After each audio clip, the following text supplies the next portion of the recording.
Alright, so today I'm going to be doing another video. Today I'm going to be doing a video on embossing with dyes. Now I know a lot of people did tons of different kinds of videos doing this technique. I just wanted to show you how I do it and just to show you how I made this card. And also along with making this card, it has the embossing with dyes. So that's why I decided to do this video on. Now as you see here, I have on the right side, that's a very similar card that I'm going to be making. I'm going to be making it very similar to that one on the right, just slightly different. And as you see there, that square on the right on that card is embossed with those little dots embossed. So I'm just doing that, except I'm doing it with 2 dies instead of 1 die. So as you see here, I'm using some post-it tape and I'm just adhering those down onto the piece. I have a piece of ivory cardstock, and that's just to make sure it holds in place so that the dies don't shift around. Now as you see here, this is the platforms from Vagabond. I have my solo platform and then my solo shim on top of it, and then I'm going to be taking 1 clear plate, and then I'm going to be taking the silicone pad. So as you see here, it's a very squishy pad, and then that's what the one you're gonna need. You can buy any different one. There's nice ones from Spellbinders. This one was just a very inexpensive one, and it seems to work okay. I even heard that you can use foam or felt and it should emboss as well. So now I'm putting my paper down with that with the die cutting edge down, and then I'm putting my top acrylic plate, and then I ran that through my Vagabond. And as you see here, this is what you get. So now maybe next time I would be doing without the solo shim and just be using the solo platform, just because this embossing was a really good embossing, but it had a tiny bit of cracking, but I was fine with that as well. So now I'm just gonna run my butterfly. This is a butterfly from Memory Box. I'm just ran that through my Vagabond, and then now I die cut it, and I have these pieces here. So as you see here, that's the body, and then I'm just gonna poke out I'm gonna take out first the main part of the butterfly, and then I'm just gonna be poking out all of those little pieces to come out of my die. I'm using the Tonic and Tim Holtz paper piercer, and I seem to really like it. It's really good and fast and easy, and I'm really happy with how I like using that. Plus it's retractable, so you make sure that you don't get poked all the time. Now I'm taking that EK Success 2-way glue pen, and I'm just adhering the body onto the butterfly, and I'm just going to put some acrylic blocks onto that to make sure that it holds very well and those 2 pieces stay together very well. And then I'm going to get on with the rest of the card.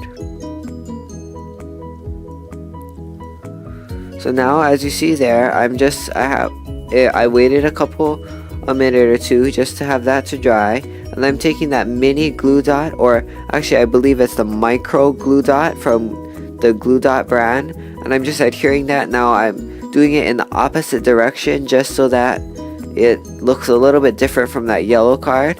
And then now I'm going to be putting some foam adhesive on the back. Now this is some kind of handmade foam adhesive. As you see here, this is foam mounting tape, the permanent from EK Success.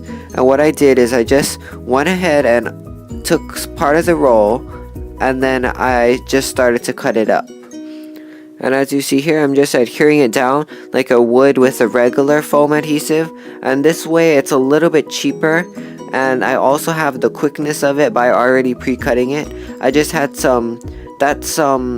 the extra paper from my Xyron machine, so I just had that extra non-sticky paper so that my foam dots don't adhere to, or my foam squares don't adhere to that paper while I store them. Now also here, I'm just adhering that whole panel onto my 5.5 by 4.25 inch card. It's just a very light blue cardstock. I wanted it very pastel.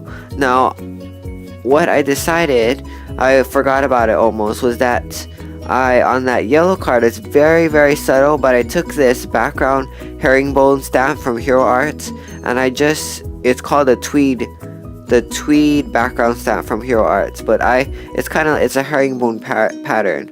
Now I'm just taking my Versamark, and what I did is I inked the sides, and then inked up my card, and that just gave a very subtle image on the side of the cards, just a very subtle pattern on the sides. But now it was next time I think it's a little bit too subtle, so I would maybe take Versamark Dazzle. That's a little bit on cardstock, colored cardstock. Versamark Dazzle does seem to show up a little bit better, so maybe next time I'll be using Versamark Dazzle, and then it'll give a little bit nicer impression. As you see there, it's very subtle. It's just a little bit more than not having it at all. Now I'm going to be taking that panel piece and then adhering that onto the card. Now after this, I'm just going to be adding some simple accents to this card. I was kind of thinking about rhinestones, but then I decided not to, and just to keep it simple like that first card. So all I'm doing here is I'm taking this Sakura Jelly Roll pen, and this is in the clear, and it's kind of like a champagne-ish kind of color. And then I'm just going to be doing the dots all around then on the left side and the right side, and that just kind of encloses the card and matches those dots in the middle. So please visit my blog at micoscrafts.blogspot.com. Please subscribe and have a great day. Bye.